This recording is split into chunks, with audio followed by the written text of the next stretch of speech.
సర్వసిద్ధి ప్రదాయక వినాయక. సంవత్సరం మొదట్లో వచ్చే తొలి పండగ వినాయక చవితి. గణేశుడు సకల గణతంత్రానికి అధిపతి. విఘ్నేశ్వరుడిని అనాథనాథ సర్వజ్ఞాని పిలుస్తారు. జీవితంలో ఎన్నో అడ్డంకులు ఎదురై ఆరోగ్యపరంగా జీవనపరంగా మనం అనాథలమైనప్పుడు అన్నీ తెలిసిన వినాయకుని స్మరిస్తే వాటిని ఎదుర్కొనే శక్తి ఆత్మబలం ఇస్తాడు. అందుకే నమోస్తు గణనాథాయ సిద్ధి బుద్ధి యుతాయచ సర్వ ప్రదాయ దేవాయ పుత్ర వృద్ధి ప్రదాయచ అంటూ బుజ్జ గణపయ్యను స్మరించుకొని ఆయన ఆకృతిలో మానవాళికి గల సందేశాలేమిటో వినాయక చవితి సందర్భంగా ఒకసారి పరిశీలిద్దాం.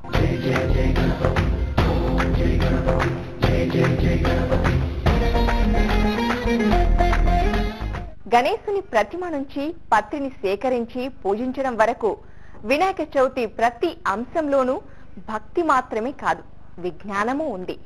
వి అంటే విజ్ఞానికి సంకేతం. వినాయకుని ప్రతి రూపం విజేత కావాలంటే విఘ్నేశ్వరుణ్ణి ఆరాధించాలి. గణపతి నీవే భూలోకం, అంతరిక్షం, స్వర్గం, నీవే ఓంకారం, శైవం, వైష్ణవం, జైనం, బుద్ధం అందరూ ఆరాధించే ఆది దేవుడు. అందుకే వినాయకుడు ఒక పేరు కాదు, ఒక ఇంటర్నేషనల్ బ్రాండ్.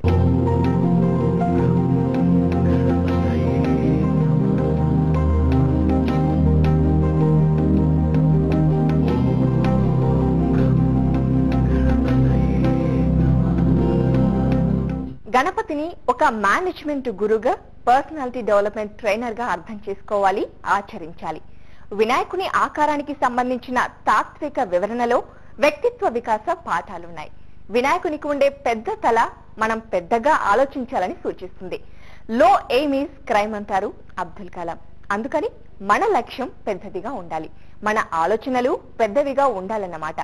ఇదే విషయం గణపతి పెద్ద తలని చూసి అర్థం చేసుకోవాల్సింది. Think big, achieve big. పెద్ద తల అంటే పెద్దగా ఆలోచించమని. అంటే మనకి బ్రెయిన్ లో 3 రకాల బ్రెయిన్స్ ఉంటాయండి. Reptile brain, emotional brain, cerebral brain.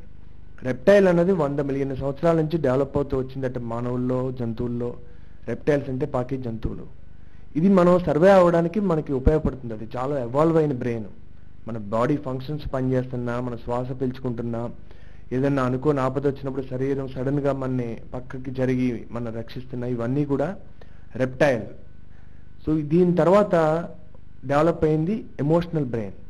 మనతో పాటుగా కొన్ని కుక్కల్లో, డాల్ఫిన్స్ లో, కొన్ని జంతువుల్లో కూడా మన ఎమోషన్స్ చూడొచ్చు. Emotion brain positive negative emotions వల్ల భావాలను బట్టి మనం జీవిస్తూ ఉంటాం. ఇది దాటి లేటెస్ట్ గా 2.5 మిలియన్ సంవత్సరాల నుంచి సుమారు ఈ సెరిబ్రల్ బ్రెయిన్ అన్నది హ్యూమన్స్ లో మాత్రమే డెవలప్ అయింది. ఈ బ్రెయిన్ మళ్ళీ లెఫ్ట్ అండ్ రైట్, అంటే లెఫ్ట్ అనేది లాంగ్వేజ్, రైట్ అనేది ఇమేజినేషన్. ఈ సెరిబ్రల్ బ్రెయిన్ యాక్టివేట్ అవ్వాలంటే మనిషి పెద్ద కళలు కనడం తప్ప మరో దారి లేదు. అందుకే అబ్దుల్ కలాం గారు ఇంత విజ్ఞానం ఉండి ఇంత టెక్నాలజీ ఉన్న దేశం మనం చిన్న కళలు కనడం నేరం అన్నారు, పెద్ద కళలు కనండి అన్నారు. అది ఎప్పుడో మన గణేష్ సింబాలజీలో పెద్దగా ఆలోచించండి అంటే పెద్ద కళలు కనండి అని. మీరు ఏ వృత్తి తీసుకున్నా కూడా దాంట్లో అత్యుత్తమమైనటువంటి స్థానం గురించి ఆలోచించండి అని. ఇవాళ భారతదేశంలో అందరూ కూడా సర్వైవల్ కోసం ఆలోచిస్తున్నారు తప్ప లీడర్స్ గా ఎదగాలని మన ఆలోచన రావడం లేదు. మన చదువంతా కూడా ఒక ఉద్యోగం కోసం, బతకడం కోసం. బతకడం అన్నది ఇంపార్టెంట్, కానీ బ్రతకడం అన్నది పెద్ద సమస్య కాదు. ఇవాళ ఏదన్నా ఒక కంపెనీలో మనకి టాప్ 20% మేనేజ్మెంట్ అంటారు, బాటమ్ 80% ఎగ్జిక్యూటివ్స్ ఆర్ వర్కర్స్ అంటారు. టాప్ 20% లో టాప్ 4% ఆర్ కాల్ లీడర్స్. ఈ లీడర్స్ అన్నది చాలా తక్కువ మంది ఉంటారు. గణాయకాయ గణదైవతాయ గణాధ్యక్షాయ ధీమహి గుణశరీరా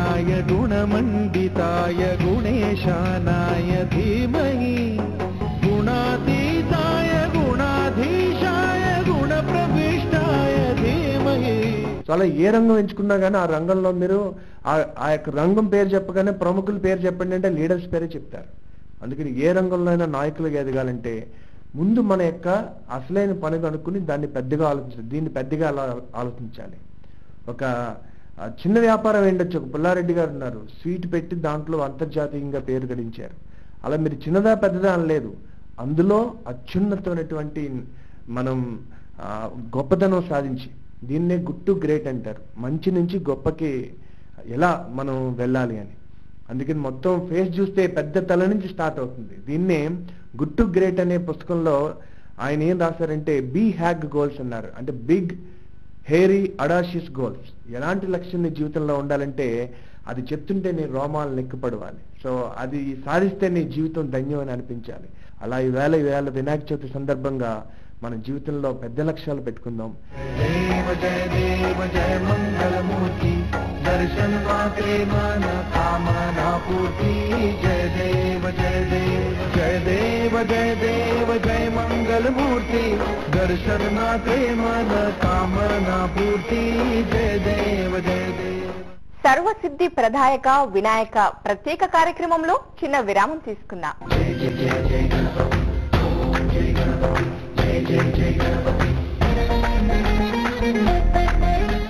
చిన్న చిన్న విషయాలను జాగ్రత్తగా వింటూ అర్థం చేసుకునే శక్తి కోసం ఆయనకున్న చిన్న కళ్ళను పూజించాలి.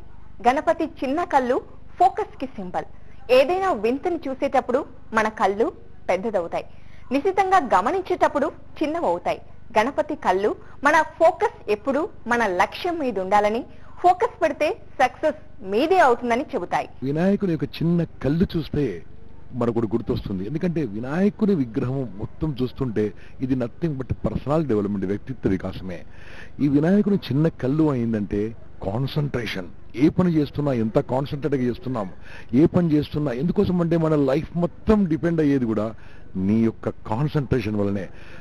డ్రైవింగ్ చేస్తున్నప్పుడు కాన్సన్ట్రేషన్ చేస్తున్నారా, చదువుతున్నప్పుడు కాన్సన్ట్రేషన్ చేస్తున్నారా, పని చేస్తున్నప్పుడు కాన్సన్ట్రేషన్ చేస్తున్నారా, మాట్లాడుతున్నప్పుడు కాన్సన్ట్రేట్ చేస్తున్నారా అంటే life depends on how you concentrate on things.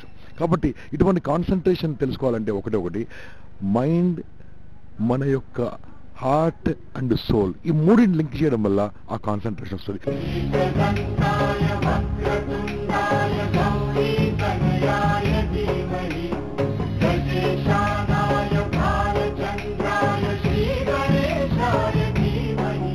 Give every men the year but view the voice అంటారు షేక్స్పియర్.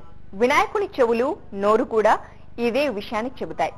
పెద్ద చెవులు చూసి ఎక్కువగా వినాలని, చిన్న నోరు చూసి తక్కువగా మాట్లాడాలని మనం అర్థం చేసుకోవాలి. మహాగణపతిం మనసా స్మరామి వశిష్ఠ వామదేవాది వందిత మహాగణపతిం. ఈరోజు ప్రపంచంలో యువత కానీ మానవ సమాజం కానీ ఎదుర్కొంటున్న అతిపెద్ద సమస్య ఏంటి? వినకపోవడం. ప్రతి భర్త కంప్లైంట్ ఒకటే, నా భార్య నా మాట వినదు. ప్రతి భార్య కంప్లైంట్ ఒకటే, నా భర్త నా మాట వినడు. ప్రతి విద్యార్థి చెప్తాడు మా టీచర్ నా మాట వింటలేదని. ప్రతి టీచరు చెప్తుంది పిల్లలు మా మాట వింటలేదని. నిజానికి ఎవరు ఎవరిని వినకపోవడం ఈరోజు అతిపెద్ద సమస్య. నిజానికి వినాయకుని చూసినప్పుడు మనకేమనిపిస్తుంది అంటే వినదగని ఎవ్వరు చెప్పినా వినడం నేర్చుకోండి అని. వినగలిగిన వాళ్లే ఏదైనా చెప్పగలుగుతారు, వినగలిగిన వాళ్లే ఏదైనా సాధించగలుగుతారు. అందుకే చూడండి, కళ్ళు మూసుకుంటే అందంగా ఉంటాయి, నోరు మూసుకుంటే అందంగా ఉంటుంది, చెవులు తెరుచుకుంటే చాలా అందంగా ఉంటాయి. అంటే మనం ఎంత వినగలిగితే అంత నేర్చుకుంటాం, ఎంత నేర్చుకోగలుగుతామో అంత విజయం వైపు వెళ్ళగలుగుతాం. అంటే అసలు వినడం అనేది మానవ జీవితంలో ఒక ప్రప్రథమ ప్రక్రియగా నేర్చుకున్నట్లయితే మనందరం ఈరోజు ఆలోచించుకోవాల్సిన విషయం, అసలు మన ఆప్తుల మాట కానీ, మన రక్త సంబంధికుల మాట కానీ, మన కుటుంబ శ్రేయోభిలాషుల మాట కానీ నిజానికి జీవితంలో ఎంత వింటున్నాము అని ఒక్కసారి పునరాలోచన చేసుకోవాల్సినటువంటి సమయం ఈరోజు.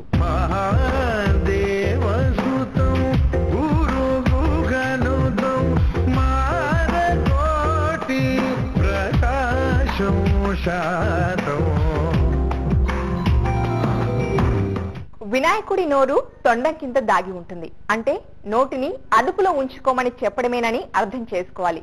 చదువుకునేటప్పుడు నేర్చుకున్నది చాలులే అని తృప్తి చెందక మరింత జ్ఞానాన్ని సంపాదించడానికి ఆయన బొజ్జను అర్చించాలి. ధర్మార్థ కామ మోక్షాలను సాధించడానికి ఆయనకున్న 4 చేతులను పూజించాలి. ఆటంకాలు కలిగినప్పుడు కృంగిపోకుండా మనోబలం చేకూరాలంటే విఘ్నాలు తొలగించే విఘ్నేశ్వరుణ్ణి ధ్యానించాలి. ఈ గణపతిలో ఇంటెలెక్చువల్ ఇంటెలిజెన్స్ 2 రకాలుగా ఉంటాయి. ఒకటి గ్రాస్ ఇంటెలిజెన్స్ ఉంటుంది, ఇంకొకటి సటిల్ ఇంటెలిజెన్స్ ఉంటుంది. గ్రాస్ ఇంటెలిజెన్స్ అనంటే తెలుపు నలుపులు, సటిల్ ఇంటెలిజెన్స్ అనంటే కనుక తప్పు ఒప్పులు. ఈ 2 రకాలు. ఇన్ని రకాల ఇంటెలిజెన్స్ విజ్డమ్ కలిగి ఉన్నాడు కాబట్టి గణాధ్యక్షుడు గణపతి అయ్యాడు. స్పిరిచువల్ గా చూసుకుంటే, మైథలాజికల్ గా వెళితే కనుక మనం ఆషాఢం నుంచి పుష్యమాసాంతరం పంచాయతనం అంటాం అన్నమాట. పంచాయతనం అంటే ఈ 5 మాసాలు దక్షిణాయనంలో ఉంటాయి.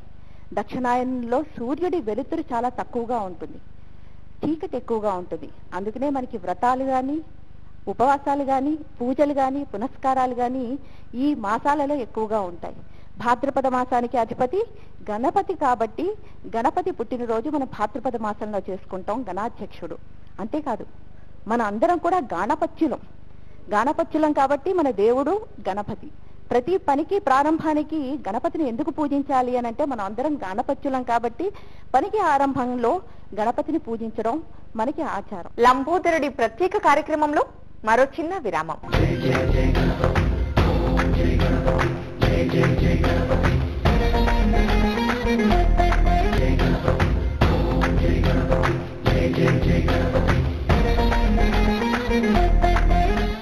గణపతయ్యకు ఉండే పెద్ద బొజ్జ జీర్ణం చేసుకునే శక్తి ఎక్కువగా ఉండాలని సూచిస్తుంది. మనిషిగా పుట్టినందుకు మనం జీర్ణించుకోవలసిన విషయాలు చాలానే ఉంటాయి. మంచి చెడు, సుఖం దుఃఖం, ప్రేమ ద్వేషాలు ఇలాంటి వాటన్నింటినీ మనం జీర్ణించుకోవాలి. అప్పుడే విజయం వరిస్తుంది.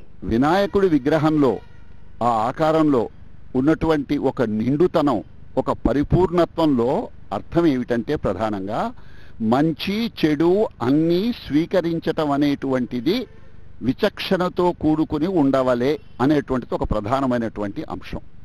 ఎప్పుడైతే ఇలా విచక్షణతో స్వీకరించామో స్వీకరించినటువంటిది జీర్ణం చేసుకునే సామర్థ్యం నీకు ఉండవలే. మరి జీర్ణం చేసుకునే సామర్థ్యం లేనప్పుడు స్వీకరించటం తప్పు అవుతుంది, వికటిస్తుంది. అందుకని జీర్ణం చేసుకోవడం అనేటువంటిది మనకు ప్రధానంగా అర్థం చేసుకున్నట్టయితే మనం ఏం గమనించాలంటే మంచి అనుభవాలు, చెడు అనుభవాలు, సాధారణ అనుభవాలు, విశేష అనుభవాలు వీటన్నింటినీ గమనించి గుర్తించి వాటి నుంచి సరి అయినటువంటి స్వీకరించవలసిన అభిప్రాయాలను, భావాలను పరిగ్రహించటమే. అంటే ఏవి పరిగ్రహించాలో, ఏవి పరిత్యజించాలో ఆ విచక్షణ తెలిసి వ్యవహరించినప్పుడు మనకు భవిష్యత్తుకు ఉపయోగపడుతుంది. గీత సారాయ గీత తత్వాయ గీత గోత్రాయ ధీమహి గూఢగుల్పాయ గంధమత్తాయ గోజయ ప్రదాయ ధీమహి గుణాతీతాయ గుణాధీశాయ గుణప్రవేశాయ ధీమహి. వినాయకునికి 4 చేతులుంటాయి. ఒక చేతిలో లడ్డు ఉంటుంది, ఇంకో చేయి మనకు అభయం ఇస్తుంది. ఇచ్చి పుచ్చుకోవడంలో బలపడే బంధాలకు ఈ చేతులు ప్రతీకలు. వెనకాల ఉండే కుడి చేతితో గణపతి పరశువు పట్టుకుంటాడు. గొడ్డలి అంటే కటాఫ్, పనికిరాని విషయాల్ని, అజ్ఞానాన్ని, వృధా ప్రయాసాల్ని కటాఫ్ చేయాలని ఇది చెబుతుందన్నమాట. ఎడమ చేతిలో ఉండే పాశం విఘ్నాలని కట్టిపడేసే సాధనంగా చెప్పుకోవచ్చు. అవరోధాల్ని ఎదుర్కొనేందుకు సిద్ధంగా ఉండాలని సూచిస్తుంది. వినాయక చేతిలో ఉన్న గొడ్డలి అంటే అది ఆయుధంలా మనం ఎలా ఉపయోగించుకోవాలని అంటే మనలో ఉండే ప్రతిబంధకాలు, అంటే వ్యక్తిగా గొప్పగా వికసించడానికి ఎలాంటి ప్రతిబంధకాలు మనని ఆపేస్తున్నాయి, మనలో ఉన్న నెగిటివ్ థింకింగ్ ఎలా దాన్ని రూపుమాపుకోవాలి, మనలో ఉన్న చెడ్డ ఆలోచనలు మనం ఎలా రూపుమాపాలి, మనని మనం బెటర్గా తయారు చేసుకోవడానికి ఎలాంటి అనవసరమైన విషయాలు మనలోంచి తెంపేయడానికి ఉపయోగించడానికి కోసం మన ఆయుధాన్ని గొడ్డలిని మనం ఉపయోగించుకోవడానికి ఒక రిప్రజెంటేషన్ లాగా వినాయకుని చేతిలోని గొడ్డలి రిప్రజెంట్ చేస్తుంది.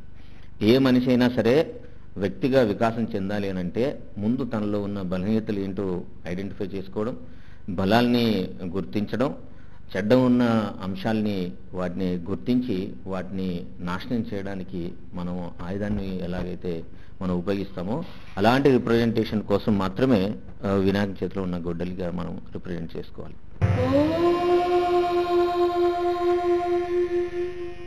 ప్రభు కాణిపాకేశ్వర పూర్వా సంధ్యా ప్రవర్తతే ఉత్తిష్ట ఉమా తనూజా కర్తవ్యం దైవమాన్నికం. ప్రభు కాణిపాకేశ్వర పూర్వా సంధ్యా ప్రవర్తతే ఉత్తిష్ట ఉమా తనూజా కర్తవ్యం దైవమాన్నికం. ఉత్తిష్టోత్తిష్ట విఘ్నేశ ఉత్తిష్ట కూప సంభవా ఉత్తిష్ట ప్రమదాద్రీషా త్రైలోక్యం పావనం కురు. దంతాలు అందానికి ప్రతిరూపాలు. గణపతి 2 ఏనుగు దంతాలలో ఒకటి విరిగి ఉంటుంది. మంచి చెడులు పక్క పక్కనే ఉంటాయని ఇది తెలియజేస్తుంది. విరిగిన దంతం త్యాగానికి చిహ్నం. కొన్ని పొందాలంటే కొన్ని వదులుకోవాలని కూడా సూచిస్తుంది. మన వినాయకుని చూస్తే మనకి 2 దంతాల్లో ఒక దంతమే ఉంటుంది. అది మనకి కథల్లో పరశురాముడు ఆయన ఎంట్రీ రాకపోవడంతో కోపం వచ్చి ఆయన గొడ్డలతో కొట్టారని చెప్తారు.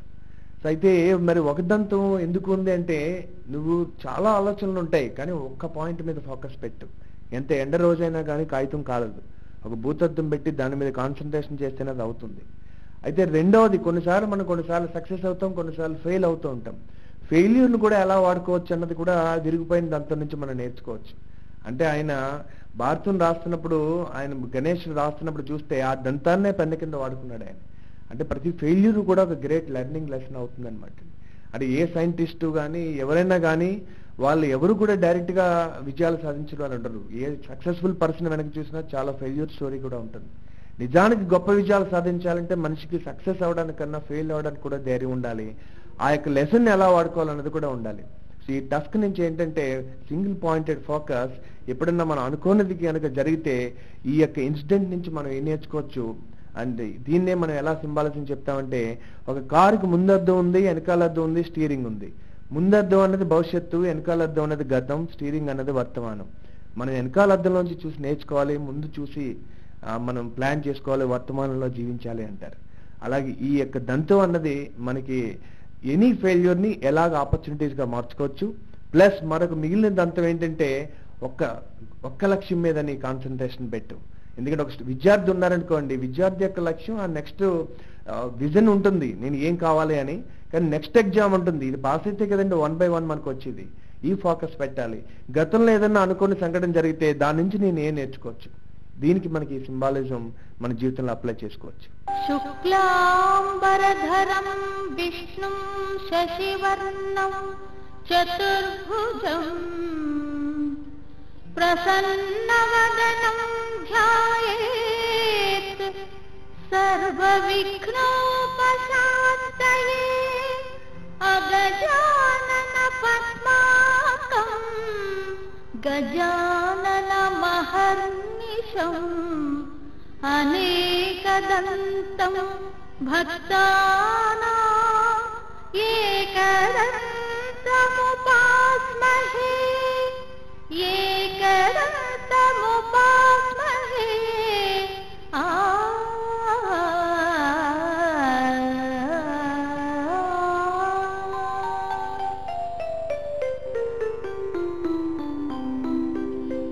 గణేశునిది భారీ శరీరం, కానీ అతని వాహనమైన మూషికం మాత్రం చాలా చిన్నది.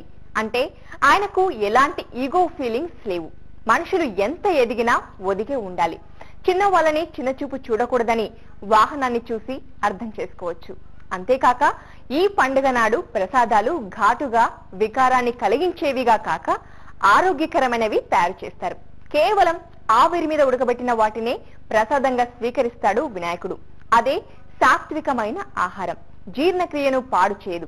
అలా ఆరోగ్యాన్ని కూడా ప్రసాదిస్తాడు లంబోదరుడు. నమో నమో గణపతి హే బాలచంద్ర గణపతి, నమో నమో గణపతి హే ఏకదంత గణపతి, నమో నమో గణపతి హే బాలచంద్ర గణపతి, నమో నమో గణపతి హే ఏకదంత గణపతి, నమో నమో గణపతి హే సౌమ్య రూప గణపతి, నమో నమో గణపతి హే సౌమ్య రూప గణపతి, జయ జయ హే విఘ్ననాశ మంగళం గణపతి, జయ జయ హే విఘ్ననాశ మంగళం గణపతి, నమో నమో గణపతి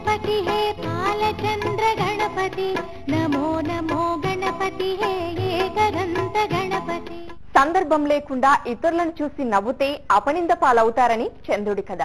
పరుల సంపదలకు ఆశ పడకూడదని శవంతకమణి కథ. తెల్లని వస్త్రాలు, పరిశుభ్రత, ప్రశాంతత వంటి అంశాలు వినాయకుని వేషధారణ తెలియజేస్తాయి. చిరునవ్వులు చిందించే ప్రశాంత వదనంతో ప్రారంభించిన పని నిర్విఘ్నంగా కొనసాగుతుందని గణేశుని ద్వారా తెలుస్తుంది. వినాయకుడే ఒక చదువు. ఆయన పూజకు చేసే ప్రతి పనిలో విద్య ఉంది. అందుకే ఈ పండుగ రోజున భక్తి శ్రద్ధలతో పూజిద్దాం.